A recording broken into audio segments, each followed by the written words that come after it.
ಹೊಳಲ್ಕೆರೆ ಪಟ್ಟಣದ ಐತಿಹಾಸಿಕ ಪ್ರಸಿದ್ಧ ಪ್ರಸನ್ನ ಗಣಪತಿ ದೇವಸ್ಥಾನದಲ್ಲಿಂದು ವಿಶೇಷ ಅಂಗಾರ ಸಂಕಷ್ಟಹರ ಚತುರ್ಥಿ ಹಿನ್ನೆಲೆ ವಿಶೇಷ ಪೂಜೆ ಪುನಸ್ಕಾರ ಹಮ್ಮಿಕೊಳ್ಳಲಾಗಿತ್ತು. ಇನ್ನು ವಿಶೇಷ ಪೂಜೆ ಹಿನ್ನೆಲೆ ನಾನಾ ಭಾಗದಿಂದ ಸಾವಿರಾರು ಭಕ್ತರು ದೇವಸ್ಥಾನಕ್ಕೆ ಆಗಮಿಸಿ ದೇವರ ದರ್ಶನ ಪಡೆದಿದ್ದರು.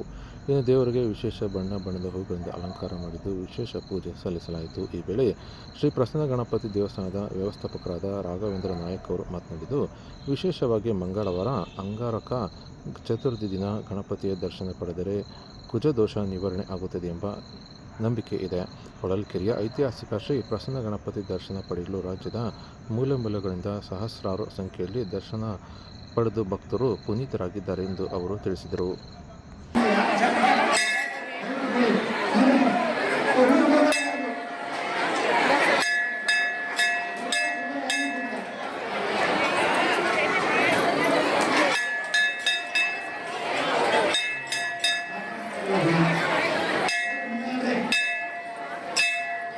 ಅಂಗಾರಕ ಸಂಕಷ್ಟ ಚತುರ್ಥಿ ಅಂತಂದರೆ ಯಾಕೆ ಇದಕ್ಕೆ ಹಿನ್ನೆಲೆ ಏನು ಪೌರಾಣಿಕವಾಗಿ ಹೇಳೋದಾದರೆ ನೋಡಿ, ನಮ್ಮ ಮುದ್ಗಲ ಪುರಾಣದಲ್ಲಿ ಭಾಳ ಸ್ಪಷ್ಟವಾಗಿ ಹೇಳಲಾಗುತ್ತೆ. ಏನು ಅಂತಂದರೆ ಅಲ್ಲಿ ಏನು ಉಲ್ಲೇಖ ಬರುತ್ತೆ ಅಂದರೆ ಮಂಗಳ ಅಂದರೆ ಅಂಗಾರಕ. ನೋಡಿ, ಅಂಗಾರ ಅಂತಂದರೆ ಅಗ್ನಿ ಅಂತ ಅರ್ಥ. ನಮ್ಮ ಒಂದು ಪುರಾಣ ಶಾಸ್ತ್ರ ಪ್ರಕಾರ ಅಂಗಾರ ಅಂದರೆ ಕೆಂಡ, ಅಗ್ನಿ ಅಂತ ಅರ್ಥ.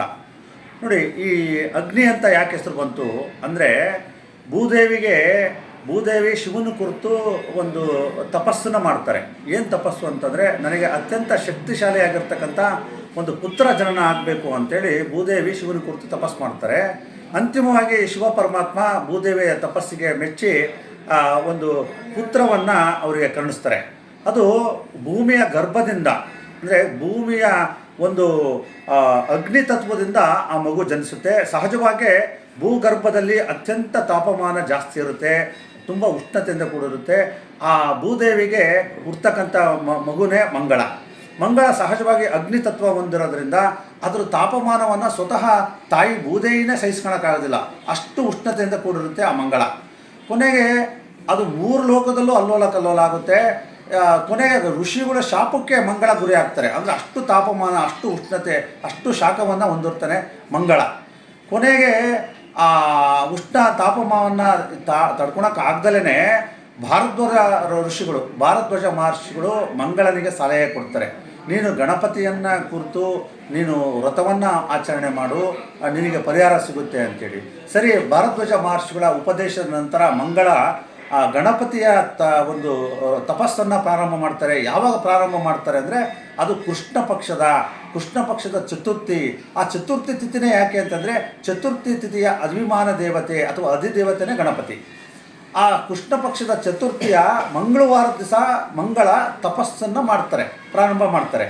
ಅಂತಿಮವಾಗಿ ಆ ಗಣಪತಿ ಆ ಮಂಗಳನ ತಪಸ್ಸಿಗೆ ಮೆಚ್ಚಿಬಿಟ್ಟು ಅವರು ಏನು ಕರುಣಿಸ್ತಾರೆ ಅಂತಂದರೆ, ಇನ್ನು ಮುಂದೆ ನಿನ್ನ ಶಕ್ತಿ, ನಿನ್ನ ಒಂದು ಏನು ಉಷ್ಣತೆ ಇರುತ್ತೆ, ತಾಪಮಾನ ಇರುತ್ತೆ, ನಿನ್ನ ಅಗ್ನಿತತ್ವ ಗುಣ ಏನಿದೆಯಲ್ಲ ಅದು ಶಕ್ತಿಯಾಗಿ ಪರಿವರ್ತನೆ ಆಗಲಿ ಅಂತ ಹೇಳಿ ಮತ್ತು ನವಗ್ರಹಗಳಲ್ಲಿ ಒಂದು ಸ್ಥಾನಮಾನ ಕಲ್ಪಿಸ್ಕೊಡ್ತಾರೆ. ಮಂಗಳ ಗ್ರಹ ಅಂತ ಆವಾಗಲಿಂದ ಉಂಟಾಗುತ್ತೆ. ಆವಾಗ ಗಣಪತಿ ಒಂದು ಅಭಯವನ್ನು ಕೊಡ್ತಾರೆ. ಏನು ಅಂತಂದರೆ, ಇನ್ನು ಮುಂದೆ ಈ ಸಂಕಷ್ಟರ ಚತುರ್ಥಿ ಅಂದರೆ ಕೃಷ್ಣ ಪಕ್ಷದ ಚತುರ್ಥಿ ಮಂಗಳವಾರ ದಿವಸ ಅಂಗಾರಕ ಚತುರ್ಥಿ ಅಂತಲೇ ಹೆಸರಾಗಲಿ. ಅಂಗಾರಕ ಅಂದರೆ ನಿನ್ನ ಹೆಸರಿಂದನೇ ಅದು ಜನಜನಿತವಾಗಲಿ. ಅಂಗಾರಕ ಅಂದರೆ ಕೆಂಡ, ಅಗ್ನಿ. ಈ ಅಗ್ನಿ ಥರ ನೀನು ಕುಜದೋಷವನ್ನು ಉಂಟು ಮಾಡ್ತೀಯಾ. ಆದರೆ ಆ ಚತುರ್ಥಿಯ ದಿವಸ ನನ್ನನ್ನು, ಆ ತಿಥಿಯ ಅಧಿದೇವತೆ ನನ್ನನ್ನು ಯಾರು ಪೂಜೆ ಮಾಡ್ತಾರೆ, ವ್ರತ ಮಾಡ್ತಾರೆ ಅಂಥವ್ರಿಗೆ ನಿನ್ನ ಅಂಗಾರಕ ದೋಷ ಅಂದರೆ ಕುಜದೋಷದಿಂದ ಉಂಟಾಗ್ತಕ್ಕಂಥ ದೋಷಗಳು ನಿವೃತ್ತಿ ಆಗುತ್ತೆ, ನಿವಾರಣೆ ಆಗಲಿ ಅಂತೇಳಿ ಅಭಯವನ್ನು ಹುಡ್ತಾರೆ. ನೋಡಿ ಆತ್ಮೀಯರೇ, ಕುಜದೋಷ ಅಥವಾ ಅಂಗಾರಕ ದೋಷ ಅಂತ ಈ ಮಂಗಳ ಗ್ರಹದಿಂದ ಉಂಟಾಗುತ್ತೆ. ಆ ಮಂಗಳ ಗ್ರಹ ಯಾಕೆ ಅಂತಂದರೆ ಅದು ತತ್ವವನ್ನು ಹೊಂದಿರುತ್ತೆ ಅದು. ಹಾಗಾಗಿ ಆ ಅಗ್ನಿತತ್ವದ ಗುಣದಿಂದ ಅದು ಕುಜದೋಷ ಉಂಟಾಗುತ್ತೆ. ಆ ಕುಜದೋಷದ ಪರಿಣಾಮವಾಗಿ ಶತ್ರುಗಳಿಂದ ಉಪಟಳ ಇರುತ್ತೆ. ಮಂಗಳ ಅಂತಂದರೆ ಭೂಮಿಯ ಪುತ್ರ, ಭೂಮಿಯ ಗರ್ಭದಿಂದ ಜನಿಸಿದುವ. ಯಾರಿಗೆ ಈ ಭೂಮಿ ಸಂಬಂಧ ದೋಷಗಳಿರ್ತವೆ, ಭೂ ವಿವಾದಗಳಿರ್ತವೆ, ಭೂಮಿಗೆ ಸಂಬಂಧ ಕೋರ್ಟ್ ಕೇಸ್ಗಳಿರ್ತವೆ ಅಂಥವರು ಮತ್ತು ಕುಜದೋಷ ಹೊಂದಿರತಕ್ಕಂಥವ್ರು ಈ ಮಂಗಳವಾರದ ಚತುರ್ಥಿಯ ದಿನ ಗಣಪತಿಯನ್ನು ದರ್ಶನ ಮಾಡೋದ್ರಿಂದ ಆ ಕುಜದೋಷ ನಿವಾರಣೆ ಆಗುತ್ತೆ ಅಂತೇಳಿ ಸಾಕ್ಷಾತ್ ಗಣಪತಿಯನ್ನು ಅಭಯವನ್ನು ಇಟ್ಟಿರ್ತಾರೆ. ಸಾಕಷ್ಟು